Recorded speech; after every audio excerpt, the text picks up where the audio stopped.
Okay, great. So we're catching up now. So thanks very much for everyone for joining me. We're going to be talking about how you pivot an exhibition to digital, but as part of this kind of broader conversation, what we're going to be looking at is how you undertake the process of digital transformation, because that's really what we're doing when we are taking our events from the physical space and putting them into the digital world. And it's just really important that we consider the full implications of this idea of turning your physical event into a digital event.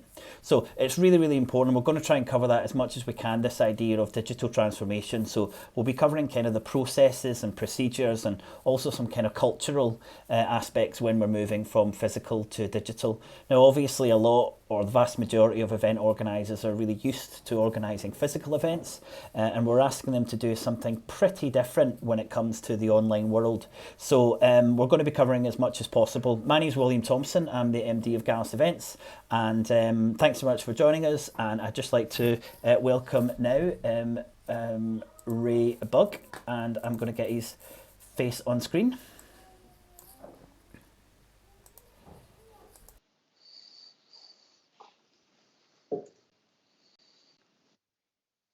Very well, thanks, William. How are you?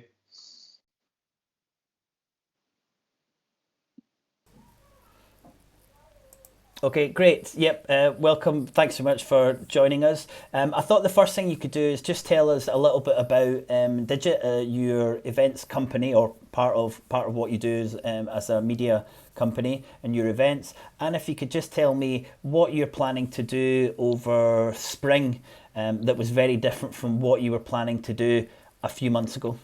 Sure. Well, my organisation, Digit, was formed in 2013. We organise 9 events annually. We own these events. We don't organise events on behalf of anybody else, so the IP lands with us. Our core audience is business to business, and it's technology consumers of IT and digital that we entertain with our events on near enough a monthly basis. So chronologically through the year, we do events around digital transformation, cybersecurity, leadership. We do a couple of industry verticals for oil and gas and financial services. And that's complemented by our online platform, digit.fyi, which produces the news for that particular sector as well, because it's a very high consumption sector, IT and digital. So we thought it'd be appropriate to start becoming a media company after becoming an events company. So we pivoted in a reverse fashion. Over the spring, it's been an incredibly interesting few weeks. 3 weeks ago, we thought we'd be business as usual. And in a short amount of time, all my staff are working remotely, and we've managed to pivot the business entirely to be a virtual summit and exhibitions business. So in April, we were supposed to be in Aberdeen doing an event for the oil and gas industry, which we've done for the past 7 years. That's now 100% virtual. We've managed to retain the original date of that event as well. And then in May, we do one for IT leaders, again, at its scheduled date, but now fully virtual. And then in June, we'll do another for around automation. So talking about the Internet of Things, artificial intelligence, machine learning, data and analytics. So these are 3 events we've always had scheduled, and we've managed to pivot quickly enough to retain their dates, hold on to the audience that we'd already gathered for those, hold on to the sponsors we'd already gathered for those, and hold on to the speakers that we'd already gathered. To have had to postpone, I think, would have been incredibly detrimental to the business for a number of reasons. It just seemed like the logical thing to do. I think at the moment we've probably got the world's most captive audience that we're ever going to see. These people are going to be very, very keen to get back into the community in one form or another. And as such, that's the reason why we've pivoted over to the virtual event scenario straight away. Great. And in terms of the reaction from the exhibitors and the sponsors, I'd be really keen to hear what they're saying. But my first question is, I suppose, was it an easy decision for you to make, or did you kind of ponder over this idea of pivoting to digital rather than what I would say the majority of organisers, and certainly without question the majority of expo organisers, have decided to do, which is postpone until later in the year? We were in a very, very luxurious position compared with, unfortunately, some other event organisers. We did a lot of research into this quite early on. So around early February time, when we could see COVID-19 starting to creep more so into our domain, our geography, we realised instantly that as an organisation that has public gatherings, we were going to start getting affected by this, seeing the lockdown scenario that had come over from China and started coming into Italy. We knew it was only a matter of time before we were going to get affected by that. So we had a plan in place quite early. We didn't implement the plan until about 6 weeks after we first discussed it, but we were ready. At the same time, we also had to pivot our business out remotely. And anybody who works in the event business will know that you like to work on top of each other because you've got to make quick decisions. You know, it tends to be a very, an in-house affair. We then also had to culturally shift over to that home working environment as well. So it's been a very, very busy time. As far as sponsors and exhibitors are concerned, there are that few that have not embraced the online market. Don't think it's going to get them ROI, and we've looked after them in other ways and moved them into events in 2021, which they're more than happy to do. But the vast majority have been put into a scenario which is quite unique.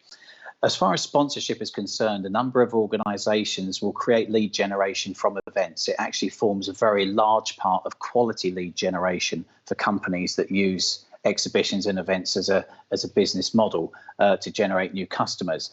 What we have at the minute are marketing people who basically have nowhere else to go with their money, but also have a big hole in their lead generation process. So the fact that we've come along quite early, pivoted early, and offered them an alternative, which is almost replicating the standard summit and exhibition scenario, is pretty unique for them. So we've actually, over the past few days in particular, this week has been incredibly busy, but has also been quite productive as well. We've managed to get revenue streams near enough on par with what they would have been on the physical event side of things. And we've also been fortunate enough to have a media platform to heavily promote our own activities as well. So we haven't had to look at any additional marketing spend or marketing costs. We've used a platform that we already own and data that we already have to pivot the audience as well as the sponsors. Great. So in terms of exhibitors and sponsors, you're seeing it fairly balanced for where you would have been with your physical event. Yeah. How are you feeling about the registrations? Because people would hope that when you've got an online event, you're going to have more people engaged online. Is that something you're seeing? And I suppose a supplementary question to that is that because your events are all about quality rather than quality, is that actually much of a consideration for you, or is it something you're not really that fussed about? Virtual events actually present a greater opportunity in terms of numbers for a couple of reasons. One, you're not defined by geography. An example is our digital energy event, which is on the 29th of April. If you can't be in Aberdeen on the 29th of April at 9 o'clock, you can't come. It's as simple and as easy as that. So, if there's travel issues, you can't come. If you get a meeting in between, halfway through the day that you now can't get out of, you can't come. In addition to that, it was an event which was designed for the Aberdeen area. It was a local event. What we now have is an event which we can now push out across Europe. Other parts of the UK, we're going to market it as far as Dubai. So on the basis of the geography not being a factor, it actually gives us greater reach with the event as well. That's very attractive to sponsors. Now knowing that there's going to be a greater geography, greater numbers, coming en masse, we expect 100% uplift in numbers compared with the physical event last year. Okay, so what does that take you up to? Around 500. Around 500, yeah. But with virtual events, you don't need to market as early as you do physical events, because obviously marketing physical events is getting people to scratch that whole day on their diary, organise travel, expenditure, sustenance, all the things that you have to do to get to a place. Here, it's just a case of them blocking that time off in their diary and then clicking on it when they're ready to start. Yeah. Well, I know you didn't have much time to do this, but certainly what I'm finding is some of my clients are struggling with that idea that their event all of a sudden is not a geographical event, and they're not restricted by their geographical connections. And one of the things I've been seeing with, as I said, a few of my clients is, if you're going to pivot to digital, then you really need to think about what's your digital audience compared to the audience that your geographical audience. And that's a really interesting piece of work, and it really does affect quite a lot of things with your event when you've got a clearer idea. As I said, it was probably a little bit, you've not had much time to do that, but would you agree that there's a different marketing strategy, and also it's a good idea to get a kind of clearer idea of what that potential digital market is compared to your physical market? Very much so. We're very fortunate because we have a vertical audience. We can be quite refined in our marketing approach, and using a platform like LinkedIn and using sponsored in mails and stuff like that means we can be very, very targeted. So the geography for us has made absolutely no difference. It's just widened the opportunity. I can see with other events, obviously, how that can be an issue. And there are certain events that just can't be replicated on the digital platform and do want to look for a local audience. With us, it's had zero effect. It's just created an opportunity for us. Yeah, and I said at some point you will have to do a little bit of work to see exactly how that audience, the size of that audience, and also how to target it a little bit more directly. If you do keep going with the digital events, which is something that leads into my next big question, and it is, when this is all over, I'm not going to ask you when you think that is at the moment, but when this is all over, do you think that you'll completely drop the digital events and go back to the physical events, or do you think there'll be a little bit of a hybrid model that you might adopt? I think certainly a hybrid model will be worth exploring. I think with the current situation we're in, I think people are going to be very, very tentative about coming out and attending physical events. Purely because, there's still going to be this cultural resistance to gathering because of coronavirus. And unfortunately, we have to keep referencing coronavirus because that's really brought us to where we are now. The CapEx expenditure we're putting into the virtual events is as expensive as hiring a venue, AV, and feeding 200-300 people. There's pennies difference between hiring an online platform to the level we've invested into and hiring a venue. So it's about £10,000 or £11,000 per event just for your capital expenditure for the day.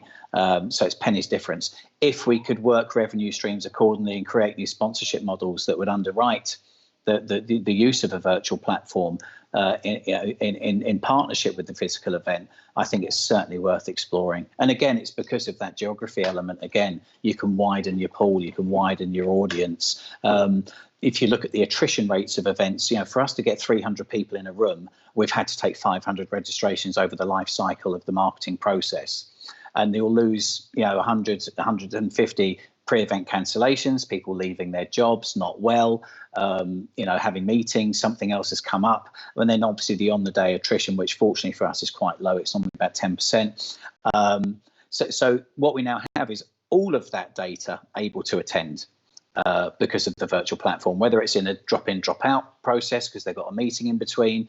And even if they're not feeling too well enough to attend a physical event, they may still want to click online and attend a virtual event. So I think it widens your existing pool to go into a hybrid model, as well as obviously that new fodder that you can draw in from other sources and other geographies. Great, that's really interesting. I'm going to ask just if anyone's got any questions, just to drop them in, and hopefully I can just see them pop up on the chat box I've got. So there's a definitely different approach that people are now going to take with this hybrid and this pivot to digital, which I'm seeing a lot of people doing. When or if do you think that at a certain period of time the world will be back, and the world of events will be back to exactly the same as it was, or do you think that things have changed for a considerable time? And for example, can you look 6 months and 9 months ahead and think that there'll be no problem with having, let's say, 1,000 people meeting, handshakes, going round, hugging, talking again in a confined space over a short period of time? I think if they've got a certificate to say they've already had coronavirus and they're part of the herd immunity, they'll be okay. I think if they've had the vaccine, they'll be okay. I think until we have that definitive, can we tell if somebody has got it, or is, again, it's all based around coronavirus. I think until we have a definitive process in place where people have either been vaccinated or can prove they've had it, then no, I don't think we will see the events industry returning to how it was. There's going to be fear, apprehension. There's going to be corporate pushback. Corporates won't want their staff going to things if there's opportunity for them to catch something while they're at it. This is pretty serious stuff, and this is the worry I have for the events industry as a whole. We've seen so many events organisers go, "We'll push that into September and do it then." They probably won't, unless they spin it up online. I think we've got a lot of event organisers that are probably banging on the doors of virtual platforms at the minute quite urgently, who haven't reacted as quickly as we have. We just made that decision. This is where it's got to go. We're going to do it. And I know there's a number of reasons for why they couldn't. It could have been contractual obligations with the venues until the government enforced the close down, and then they could trigger force majeure within their contracts. Or just the fact that they thought this was going to go away, and reposition the events in Q3 and Q4 was the thing to do. Well, certainly, I know when I started having these conversations with people who were coming in and speaking to Gallus events initially, at the start of let's say the middle of February, the conversation was, "Can you help us live stream?" And then the conversation changed very quickly to it changed very quickly to, "Can we run a pure digital event over this period of time?" And now the conversations I'm having are we able to pivot a good part of our events business, and how do we use digital events going forward? And I think things changed in a pretty short period of time. And I wrote just a couple of weeks ago that I think postponing was delaying the inevitable. And I know I've had some conversations with event organisers who, had let's say a £25,000 venue in April, and now they've gone back to their venue and they've said, "Can we run this event again in September?" And the price for the venue is now £35,000 with a higher DDR. And I think the postponing was something that a lot of organisations have done as a way to kind of limit the risk, but it might end up actually costing a lot more money. And my other concern when we're postponing is that there's actually quite a few, and I'll put a link in the description to a piece I've written, an extended piece on this. But people just won't have the capacity to attend a full year's events in 3 months. And our suppliers are going to have had ranked up what they were doing. They were sitting dormant for 9 months. They're going to do it. A lot of pressure on the hotels, and I think a lot of people who are just hoping that they can run the event again in at the final quarter of the year are going to really, really struggle. And this is why I've kind of been saying to people, you've got to consider this idea of pivoting to virtual events. And I've got up there, it says virtual expos rock, and I'm really pleased to find out where we are on the commercials for your event, and how that's going to stack up. How does your event earn the revenue?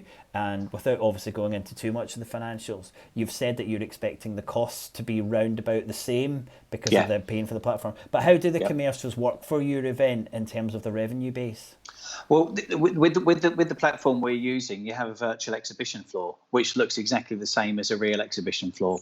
The difference is obviously there's more touch points that are available to you compared with digital.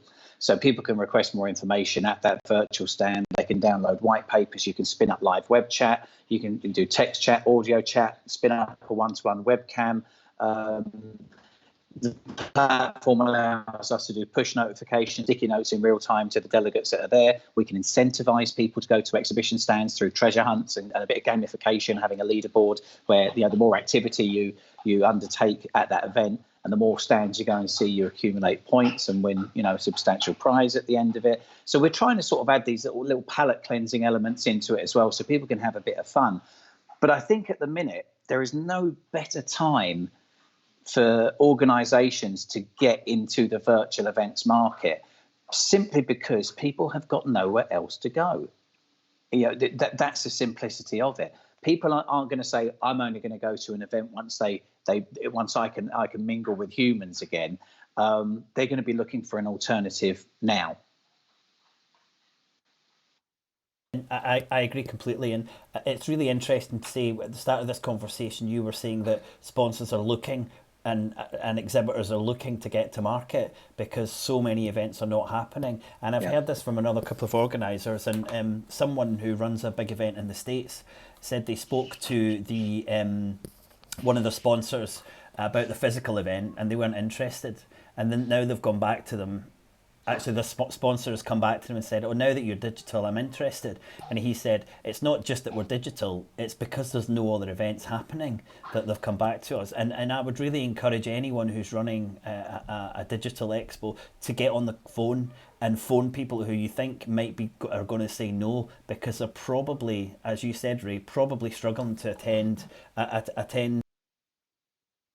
Yeah, those that have doubted. I've convinced them to go onto a Zoom and then taken them on a walkthrough of the platform. And then at the end of it, they've gone, send me the contract. I'm in.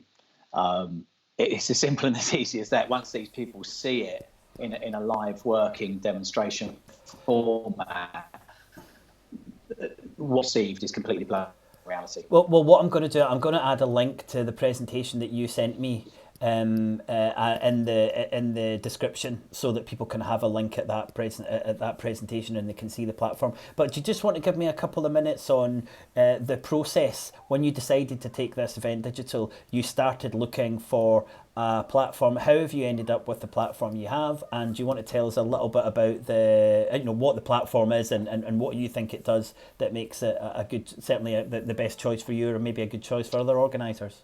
Yeah. We had a short list of 3 or 4 that could deliver our style of event. If people just want events with speakers, there's a range of different platforms out there. We were quite limited because we wanted to have a virtual exhibition floor in addition to the speaking side of things. So on that basis, we had a choice of, I think, Expo platform, VFairs, Workcast, and there was one other as well. The one other, I wanted to forget their name because they were just extortionately priced. They sort of said, yeah, we start at $30,000. I went, well, you can take a running jump. And then we had a demo of Workcast. That was very, very good. And we had a demo of VFairs, and VFairs just blew us away. It's not cheap, but if you're monetizing an event either through delegate revenue or sponsorship revenue, obviously you're going to be monetizing it through one or the other or both. You need something which looks slick, immersive, engaging, and can be designed to suit your brand, your feel, and can transfer everything you have brand-wise over into that event and can be designed to your requirements. So we weren't limited in choice. They're building to our spec. And that for us is really good. You get assigned a project manager, you have weekly calls, it's then spin up into twice weekly calls near the time. They send you all of the guidance for engaging your speakers, all the guidance for exhibitors. Exhibitors get back-end access and build their own stand. So there's that option to get quite creative. So you're not toing and froing saying, how's this, how's this, how's this? As you would if you were designing it for them. They go in, they do it themselves. And that self-service aspect actually puts them in charge of what they're doing. So the onus is on them to deliver for themselves. So on that basis, we settled on VFairs. VFairs for us ticks all the boxes. Brilliant.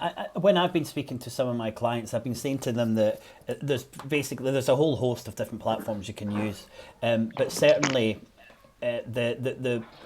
what we should be looking for is you should be able to make the decision between two things, between this kind of virtual world like VFairs, which is the one that Ray's used, or you can be looking at something which is much more of a kind of 2D model that makes things a lot kind of flatter and less virtual, but can actually have most of the functionality that you would get from this kind of virtual world, and obviously that comes at a vastly reduced price. So I think it's really important for anyone who's thinking about pivoting or running their expo is to really consider that point, that do they think this virtual element and as you said, the other benefits that you would get from something like VFairs is actually worth it, or should they just be doing something a little bit kind of more 2D? And certainly with some of the events that I'm helping people with, the exhibition is only part of the event.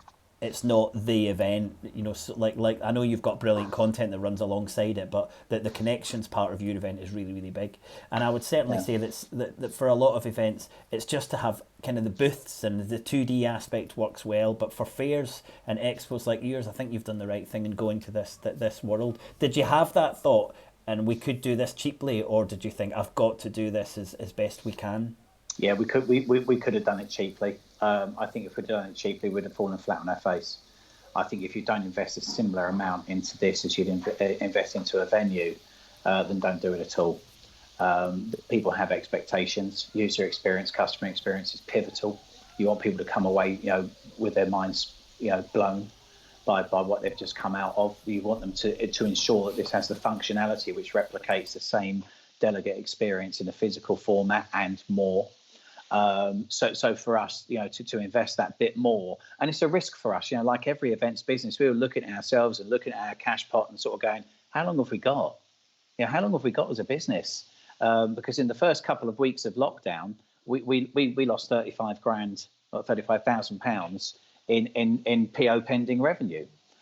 We've managed to scoop that back in, just on the basis of spinning up virtually.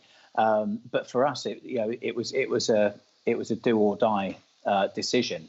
But I think it was done with confidence. Again, if you weigh up the scenarios and if you hack this current situation we're in, we're actually providing something which for everybody in lockdown at the minute means they can remain productive, they can network, they can still remain part of a community, they can meet people they haven't met before, they can listen to peer-led engagement, because that's a very important part of what we do is peer-led engagement. And a little side tale here, at our Digital Energy event, some of our speakers cancelled because their bosses, more senior executives in that organisation went, oh, actually, we're free now, we'll do it. So we've actually upgraded, and it's not nice to say upgraded our speakers, but we've got more seniority now, which at a peer-led level is very, very important, to come in and do the talks instead. Because obviously, again, you haven't just got a captive delegate audience, you've got a captive speaker audience as well. Everybody's a captive at the moment.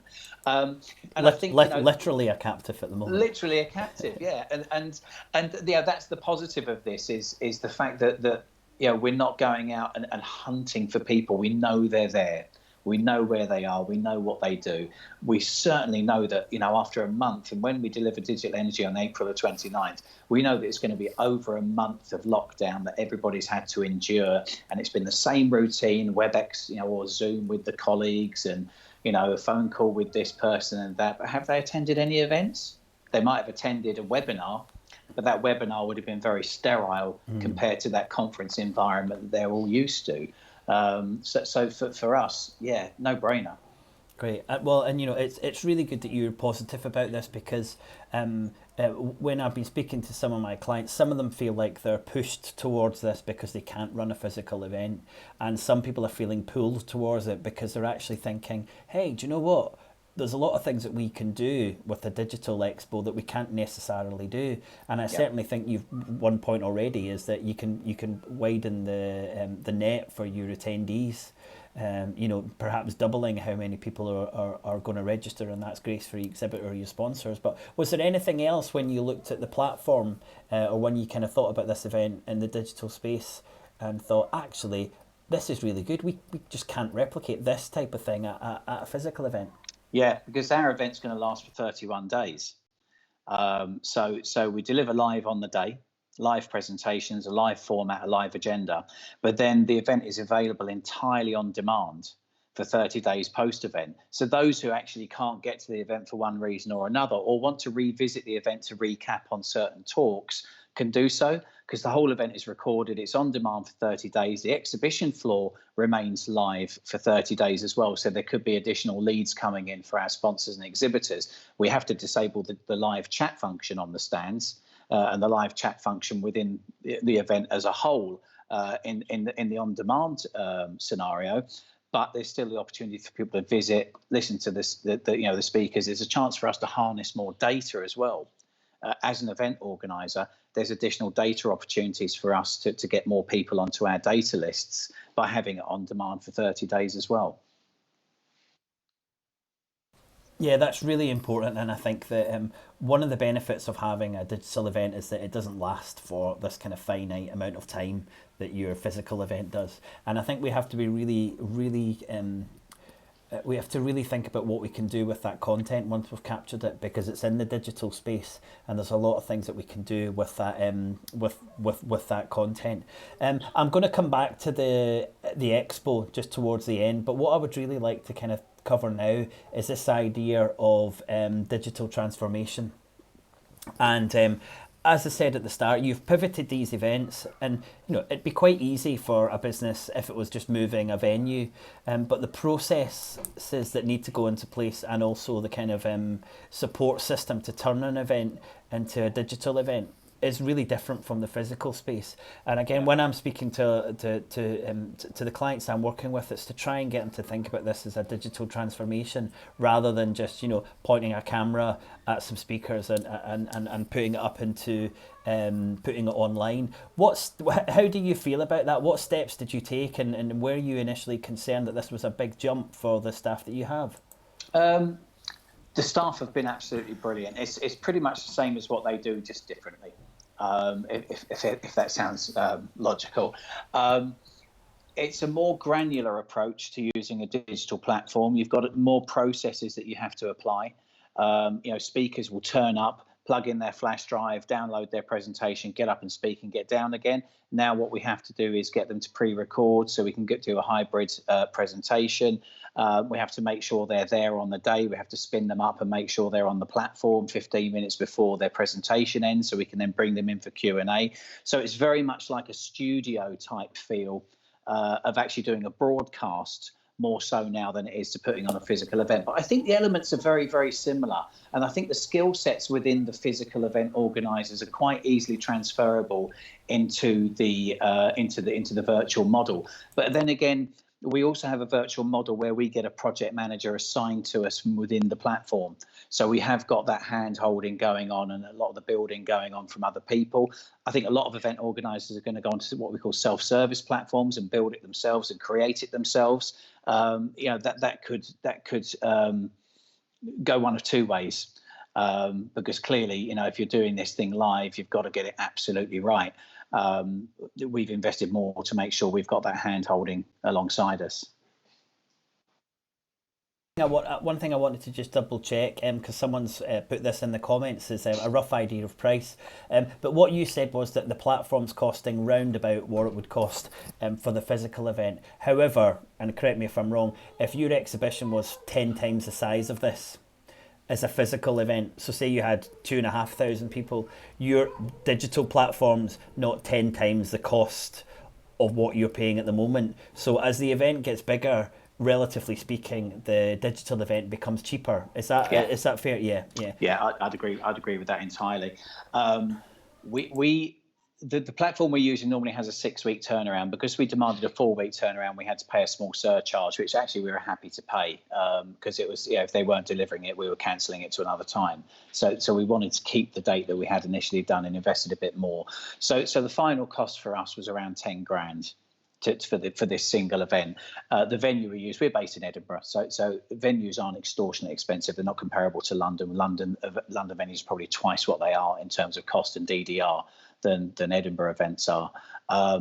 So an Edinburgh event for 300 people, the venue we use, which includes catering, AV, everything, all the rooms that we use, comes out about 10 to 11,000. So it's pennies difference in respect. I think, again, another selling point now for your sponsors, and if anybody's planning on doing a virtual event and inviting sponsors along, sponsors actually save money. One, you can charge slightly less. And I think everybody's got to charge slightly less with a virtual model compared with the physical model.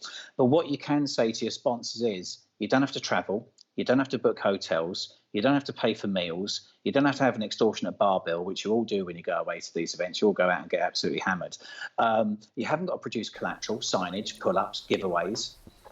All of these elements can actually be to a similar cost for your sponsorship investment. So if I'm selling an exhibition stand, for example, let's say for £2,000, normally there's an additional £2,000 cost to be met by the exhibitor in getting there and having the provisions to make sure that it all works, and the signage and the branding and the giveaways and the travel and everything else. So it's actually half the cost in reality. And if we can yield the same amount of lead generation for companies through the virtual platform as we are with the physical one, when they're actually only investing half the money realistically, then there's going to be more interest in the virtual market from the sponsors. And I would say the same's true of attendees. That so the work that I'm doing, I'm saying to most of my clients that they shouldn't, even if they could, they shouldn't be charging the same for physical attendance. Sorry, for online attendance as physical attendance. No. Because their costs should be lower. But certainly when you're going out to the attendees, I think it is really important to say your investment in our event is now much smaller than it would have been, not just in revenue but also in time. Because we have got people travelling from, even if it's across the city, it might be across the country or it might be internationally, and there's a cost implication of that, but there's also the time. And one of the things that I really like about our digital events is that people are able to move within the event almost like they're being teleported. And and I know, and probably most of the people watching, that you've been to an exhibition and you've maybe got a meeting on stand H1 and it runs a little bit late and you've got to get to J27 and you've got 30 seconds, and it's impossible. Well, actually in a digital space, nowhere's any further away than a click of the mouse. And that's really good. Many years ago in a different career, I used to go to an event in Germany called Medica. And Medica is the biggest medical showcase in the world. It's got 19 halls. The Düsseldorf Messehalle is completely full of this single event. And I'll come and speak to you in a minute. Okay, sorry, getting interrupted there. Okay, in a minute. And that you're right. If you had a meeting in Hall 1, you certainly didn't want to schedule your next meeting in Hall 19, because it would take you half an hour to walk from one end of this event to the other, physically half an hour. I think it's also worth noting as well that with larger events, I would take on external advice on how you market differently. I think, you've got to look very carefully. When we did Digit Expo, for example, we did outsource a lot of our marketing because it was a wider pool, it was a bigger event. It's 2,000 people that come to Digit Expo. So there's a lot of really good agencies out there who now specialise in event marketing. And I think a lot of them have pivoted. I've been speaking to one in South Africa called The Social Effect. And they've done work for us previously, but they've actually now created a complete case file of how businesses should reposition their marketing strategy to meet the bigger event audience. Yeah. So that's worth noting as well, is don't try and do it all yourself. If you have managed to lower your capex through going virtual, don't think you've saved money. Reinvest that money into making sure that what you're doing works well and the right people are there. I agree. I think that's a really, really good point. And as we said at the start, your geographical market really well. But if you're pushing these events digitally, then you really need to be much more confident about the external market, external geographically. Where I just want to kind of make a final point or question on the digital transformation. You said your staff have been really, really good and coming along with this. For me, that's the internal side is actually pretty easy when it comes to digital transformation. It's the stakeholders. And the conversation that you have with an exhibitor that used to be, rock up to the event, pull up your banner, and then we're away to go. This is very different. And also with speakers, as you said, it's in some cases you're saying to speaker you have to decide who comes into your room, or there's a lot more, or there can be depending on the platform. Have you come across that yet? That issue around transforming your stakeholders to digital? No, because I work in the digital transformation market. So for me, it's fortunately been a very, very easy journey. In terms of speakers, stakeholders, that map is fully on board with this, and in fact, they've been congratulatory that we're doing this. Where you find that you have a little bit of resistance is from certain clients who can't get their head around the fact that they can make as much business online as they can in the flesh. And that's been the only cultural resistance I've found is actually from the sponsors, but certainly not from the delegates, not from the speakers. The speakers are loving it. The speakers are really excited about this whole new concept of how they can present themselves and the wider evangelism that can be drawn from this. That's really interesting. Well, I'm going to give you just a little break, Bray, but I need you to kind of think about this as I'm doing this kind of very brief presentation. But what we're looking at when we're taking our events digital and Expo's exactly the same, is these kind of three pillars that I've picked out here, and we've got a content pillar at our events, connections pillar, and also coverage. And in terms of coverage, I mean kind of exposure for your sponsors and your exhibitors. And what I've been saying to clients is that they really need to kind of focus on these three pillars and think about how they can design for digital to fill out these kind of three pillars as much as possible. So again, as you can see on screen, the content, connections, and the coverage. The content really comes down to the content that's been displayed or the content that's been shown to the attendees. The connections is all about meeting other people. It could be the suppliers, it could be peers, peer-to-peer exchange, it could be anyone who you're meeting at the event. And the coverage is this kind of idea of how do you get as much exposure as possible for your sponsors and your exhibitors. And I've suggested to most people who are thinking about taking their event digital, they should actually start with a physical event and look at the exhibition. If we're covering at the moment, look at your exhibition and think, how do we maximize the content? How do we maximize the connections? And how do we maximize the coverage for everyone who's involved, our stakeholders? And then put that to one side and then start designing for digital, looking at those three pillars. So how do you maximize the content and make use out of that? The same for connections and the same for coverage and exposure. So that's what I'm suggesting to my clients. So I just kind of wanted to ask to you, kind of directly, would you agree that these three pillars are really important for an expo? And have you had the time to do that little bit of work where you've been thinking about padding out these three pillars as much as you can? I outsourced it. Thought about it, but outsourced it. And it draws me back to the fact that don't do it all by yourself. There's a lot of good experts out there who can guide you based on experience. So if you are trying something new, it's worth over investing slightly for the first one or two events to make sure that the three pillars are fulfilled efficiently. There's a lot of people in the events industry that have done it the same way all through their career, who are going to be very, very resistant to this just because it's different. If you take on the services of people that are specializing in virtual events as a delivery methodology and a service, that's sound investment. And you can have a chat with these people, and as part of the deal, sort of put down some KPIs and make sure that what they're getting paid is based on mutual targets. So invest into it. Don't do it by yourself. But yes, absolutely. Just look elsewhere. Don't try and do it all yourself. Yeah, great. Well, and I would certainly say that we're trying to help as many organisations as possible, because it's not easy just to transfer this physical event to the digital space. And I would agree, Ray. I think a lot of the the basics are the same and they're similar, yeah, but it's very, very different. And in one area that I would encourage anyone to look at is the use of this content. And if you're creating it digitally, what are you then doing with it? And I think that's really, really important. What can you do with some of that content before? How are you managing it afterwards? How are you relating that to your pricing? For example, does someone pay to get all of the content a little bit more than someone who doesn't get all of the content? What are the sponsors doing with the content afterwards? How are you using the content? Are you repackaging this and doing something else with it? There's just so many ways we can look at this kind of revenue stream now that we are taking events digitally. And it may be, and certainly for some events, they're going to be earning less money than they did in the physical world.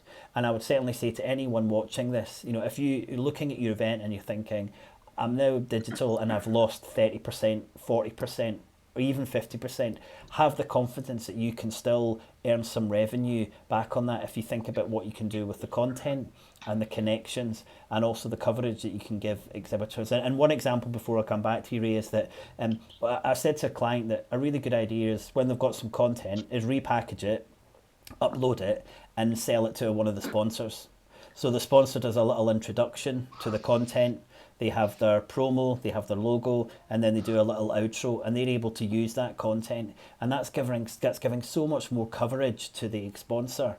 And what they're able to do is have this peak of earning from their event, but spreading out over a longer period of time and actually earning some sponsorship and some exhibition revenue post the actual event because of what they're able to do with the content and the coverage. And again, is that something that you've you've had the support of you, or you've thought about doing? Is how do you kind of maximise the revenue past the the 29th of April for for your first event?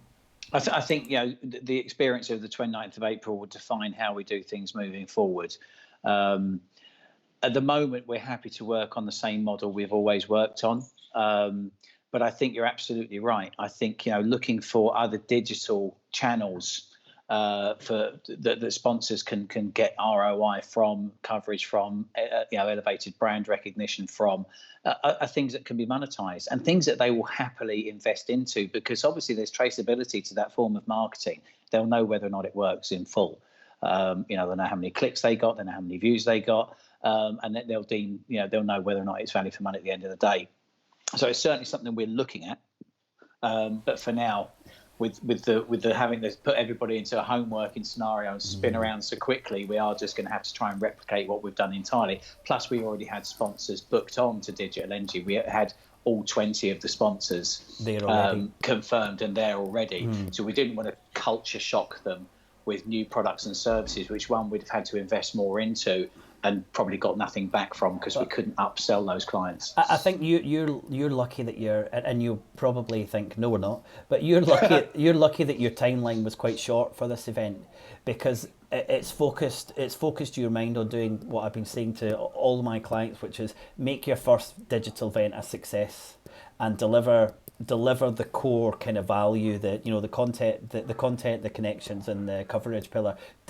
Deliver that as a sturdy event, and then for the next one, think about how you can extend the value proposition. And I think some organisations, probably not many, but some of them will fall because they're trying to do too much in their first event. And I'm working with one client who's got 6 webinars over a 6-month period, and I've designed a strategy for him, adding a little bit at a time. And he said to me, it reminds me of the first time that I pressed send on my MailChimp email. I hovered over it for about a minute. I came back, I sat down, I stood up, and then I pressed the button. And he says, now you're just writing it and pressing it on. I said, that's exactly where we need to be. And everyone will say, in terms of digital transformation, you have to make sure that you're comfortable and you have to do it step by step. And that seems to have happened with you, either by design or by the shortness of the time scale. Or by accident.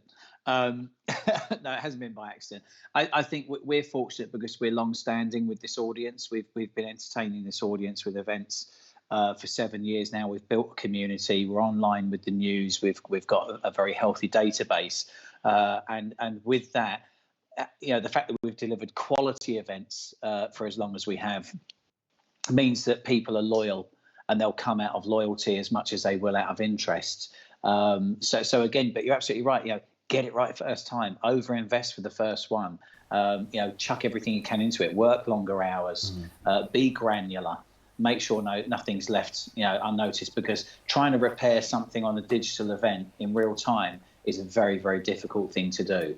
Don't do it. And I think because it's new and everyone knows it's new, your attendees are going to be a little bit understanding, not hugely understanding, but I think they will be a little understanding that this is new to them. It's new to everyone. I just had a comment from the Social Effect, which I think was the company you mentioned that really helped you out with your marketing. Yeah. And they've just said they've asked me if I agree that in-person events won't come back until the world is cured of COVID-19. And I'm not sure if I would go as far as saying that, but certainly I can't imagine hundreds or thousands of people gathering in one space in a confined space this year. And I've got a client who's got an event in Canada, and they're hoping to have a physical event at the end of October. And they said, well, we possibly have an event, but one thing's for sure, it'll be very, very different from the 3,000 people we were expecting to have. And that's certainly the bit of advice I would give to anyone who's kind of looking at September, October, November, is if you don't want to build a digital option for your event, and if you've decided not to pivot, start planning for that event to be quite different in terms of level of attendees, exposure, expenditure, all those types of things, because the world is a very different place for event organisers. So Ray, my kind of final question to you.